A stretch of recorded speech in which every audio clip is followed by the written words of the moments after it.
আসসালামু আলাইকুম। এখন দেখবেন সংবাদ শিরোনাম। সদরের সশস্ত্র বাহিনীর ঊর্ধ্বতন কর্মকর্তাদের সাথে প্রধান উপদেষ্টার মতবিনিময়। ভোটের পরিবেশ নিয়ে সন্তুষ্ট কমিশন, জানালেন সচিব। জানখারপুলে ৬ জনকে হত্যা মামলায় সাবেক ডিএমপি কমিশনার হাবিবুর সহ ৩ জনের মৃত্যুদণ্ড। সম্পদ জব্দের নির্দেশ, বাকিদের বিভিন্ন মেয়াদে জেল। তাদেরকে যে সাজা দেওয়া হয়েছে আমরা মনে করি এটা ন্যায়সঙ্গত হয়নি। কম সাজা যেটা দেওয়া হয়েছে সেই অংশটুকুর বিরুদ্ধে প্রসিকিউশনের পক্ষ থেকে আমরা আপিল করব। ভারতে বিশ্বকাপ খেলতে যাওয়া না যাওয়া নিয়ে পাকিস্তানের প্রধানমন্ত্রী শেহবাজ শরীফের সাথে পিসিবির বৈঠক। চূড়ান্ত সিদ্ধান্ত আগামী সপ্তাহে।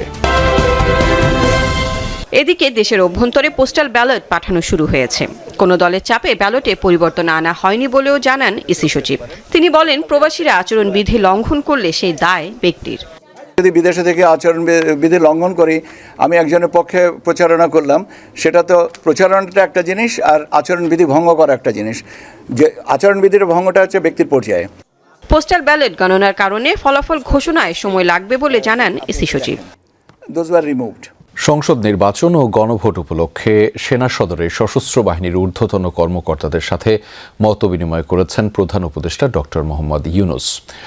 হেলমেটে সেনাবাহিনী প্রধান জেনারেল ওয়াকারুজ্জামান, নৌবাহিনী প্রধান অ্যাডমিরাল এম নাজমুল হাসান, বিমান বাহিনী প্রধান air chief marshal Hasan Mahmud Khan তাকে স্বাগত জানান। এ সময় দেশের প্রয়োজনে সশস্ত্র বাহিনীর গৌরবোজ্জ্বল ও দায়িত্বশীল ভূমিকার কথা উল্লেখ করেন প্রধান উপদেষ্টা। ধৈর্য ও পেশাদারিত্বের সাথে আইনশৃঙ্খলা বজায় রাখার জন্য সশস্ত্র বাহিনীকে ধন্যবাদ জানান ডক্টর ইউনুস। সভায় নির্বাচন সংশ্লিষ্ট সমসাময়িক বিভিন্ন বিষয়ে আলোচনা হয়। অবাধ ও নিরপেক্ষ নির্বাচনের জন্য সশস্ত্র বাহিনীকে পেশাদারিত্ব বজায় রেখে দায়িত্ব পালনের দিক নির্দেশনা দেন প্রধান উপদেষ্টা। মতবিনিময় সভায় সেনা, নৌ ও বিমান বাহিনীর ঊর্ধ্বতন সামরিক কর্মকর্তা ও গণমাধ্যম ব্যক্তিরা উপস্থিত ছিলেন।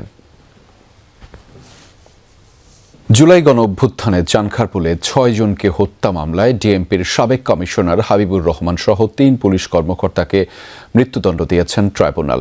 একই সাথে তাদের সম্পত্তি বাজেয়াপ্ত করার নির্দেশ দেওয়া হয়েছে। এছাড়া পুলিশের সাবেক ৫ কর্মকর্তা ও সদস্যকে দেয়া হয়েছে বিভিন্ন মেয়াদের কারাদণ্ড। তবে এই রায়ে সন্তুষ্ট নয় বাদী বিবাদী কোনো পক্ষই।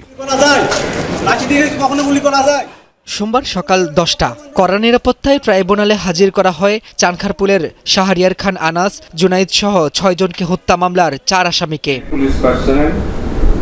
৬ মাসের বিচার প্রক্রিয়া শেষে চানখারপুলের মামলায় রায় ঘোষণার জন্য বেলা ১২টার কিছু পর ট্রাইব্যুনালে বসেন বিচারকরা। একে একে এজলাসে উপস্থিত হন প্রসিকিউশন, আসামিপক্ষের আইনজীবী, বিচার প্রার্থী, জুলাই শহীদ পরিবারের স্বজনরা। তখন সাদা কাচে ঢাকা কাঠগড়ায় নিশ্চুপ বসে রায়ের ক্ষণ গুনছেন মামলায় গ্রেফতার ৪ পুলিশ সদস্য।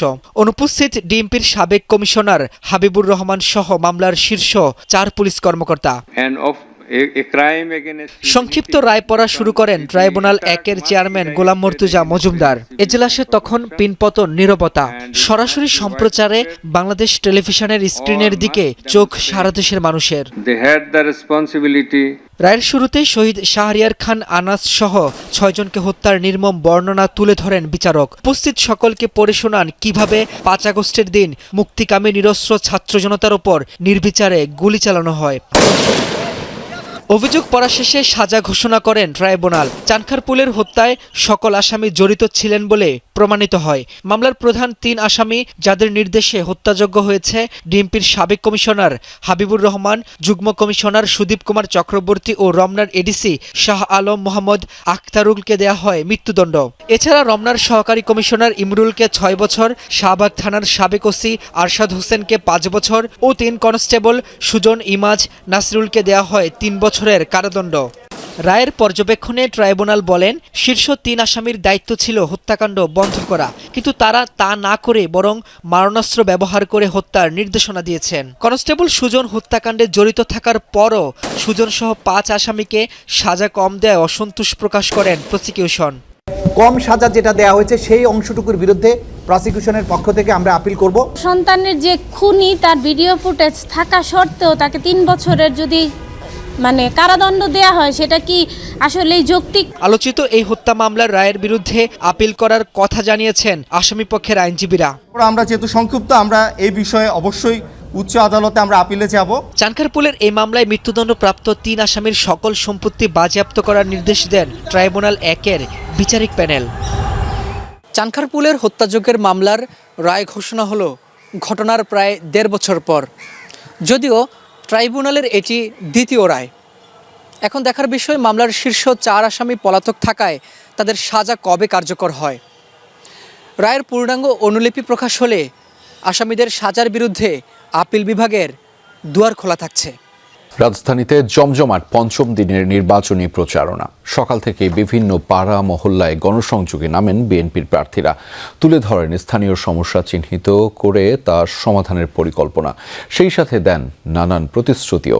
দায়িত্বশীল ও জবাবদিহিমূলক প্রতিনিধিত্ব নিশ্চিতে ধানের শীষের পক্ষে ভোট চান প্রার্থীরা। ভোট কেন্দ্রে যাবেন, ধানের শীষে ভোট দিবেন ইনশাআল্লাহ।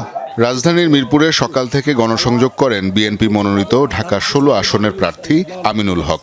নিজের পরিকল্পনা তুলে ধরে মিরপুর 6 এলাকার দীর্ঘদিনের সমস্যা সমাধানের আশ্বাস দেন তিনি। আমাদের যে মৌলিক চাহিদাগুলো রয়েছে সেগুলো আমি প্রত্যেকটি ঘরে ঘরে আমরা নিশ্চিত করতে চাই ইনশাআল্লাহ। ঢাকা 4 আসনে নিজ এলাকায় দলীয় নেতাকর্মী সহ বিভিন্ন সামাজিক ও সাংস্কৃতিক সংগঠনের নেতৃবৃন্দকে সাথে নিয়ে গণসংযোগ চালান বিএনপি প্রার্থী তানভীর আহমেদ রবিন।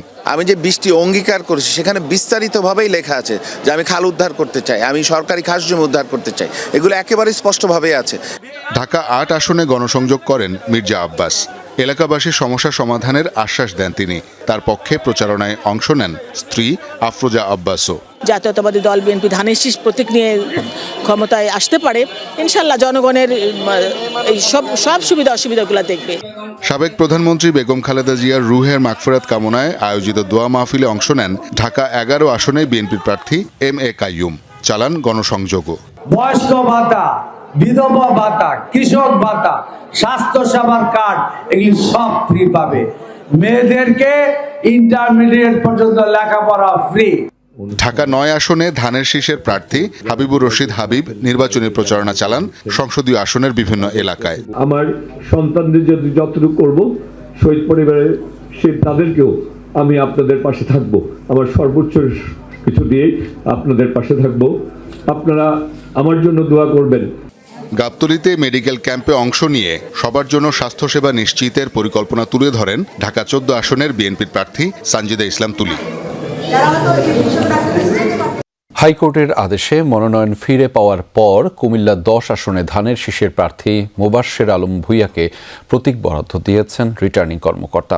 সন্ধ্যায় জেলা রিটার্নিং কর্মকর্তার কার্যালয়ে তার মনোনয়নপত্র গ্রহণ ও প্রতীক বরাদ্দ দেওয়া হয়। এ সময় রিটার্নিং কর্মকর্তা জানান, মনোনয়ন যাচাই বাছাইয়ের দিন দলীয় চিঠি না থাকায় মোবাশ্বের আলমের মনোনয়ন বাতিল করা হয়। কমিশনের সিদ্ধান্তের পর প্রার্থিতা ফিরে পেতে হাইকোর্টে আপিল করেন মোবাশ্বের।